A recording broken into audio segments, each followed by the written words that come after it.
RCM પરિવારને 25 વર્ષ પૂર્ણ થતાં સમગ્ર દેશમાં કાર્યક્રમોનું આયોજન કરવામાં આવે છે, જે અંતર્ગત રૂપાંતરણ યાત્રાનું આયોજન કરવામાં આવેલ છે, જે યાત્રાની શરૂઆત તારીખ 16 સપ્ટેમ્બરના રોજ ભીલવાડા રાજસ્થાનથી થઈ ચૂકી છે, જેનું રાજકોટમાં શુક્રવારમાં રોજ આગમન થશે અને સવારે 8 વાગ્યે સ્વાસ્થ્ય જાગૃતતા રેલીનું આયોજન કરાશે.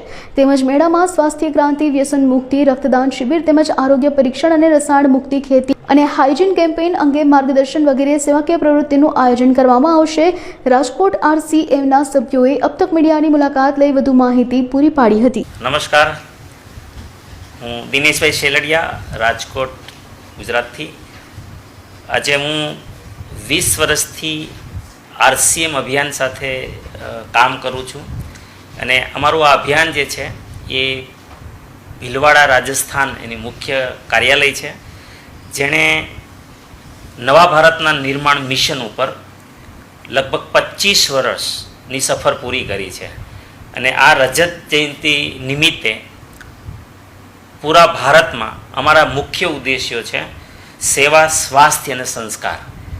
આના પ્રસાર પ્રચાર અર્થે લોકો સુધી આ વાતો પહોંચે એ માટે અમે 17,000 કિલોમીટરની રૂપાંતરણ રથયાત્રા લઈને નીકળી રહ્યા છીએ અને 16 તારીખથી એ સ્ટાર્ટ થઈ છે, સપ્ટેમ્બરથી, અને 100 દિવસ સુધી આ યાત્રા જર્ની કરશે.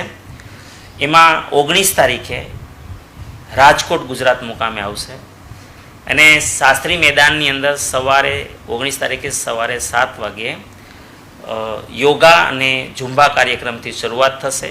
પછી રેલી નીકળશે અમારી શાસ્ત્રી મેદાનથી સોરઠિયાવાડી સર્કલ સુધી, અને પછી અમે કંકોત્રી પાર્ટી લોન્સ કોઠારિયા રોડ ઉપર અમારો ફૂલ ડે રૂપાંતરણ મેળો લાગશે, જ્યાં સોશિયલ એક્ટિવિટીઝ, અમે બ્લડ ડોનેશન કરવાના છીએ. 1000થી વધુ બોટલ ત્યાં બ્લડ એકત્ર કરવામાં આવશે અને તેમાં વિશેષ અમે 25 વર્ષની અમારી જે જર્ની છે એની ડોક્યુમેન્ટરીથી લઈ અને પ્રેક્ટિકલ ત્યાં બધી એની અંદર બતાવવામાં આવશે. બધું એના બધા સ્ટોલ હશે અલગ અલગ.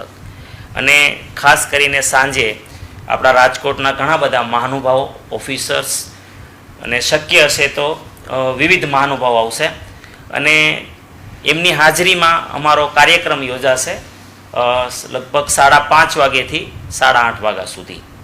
અને એની અંદર અમારા જે સાથીઓએ કોઈ એચિવમેન્ટ કરેલા છે, કામ કરેલા છે, અને એ નિમિત્તે એ લોકોને ત્યાં સેલિબ્રેટ કરવામાં આવશે, સન્માનિત કરવામાં આવશે.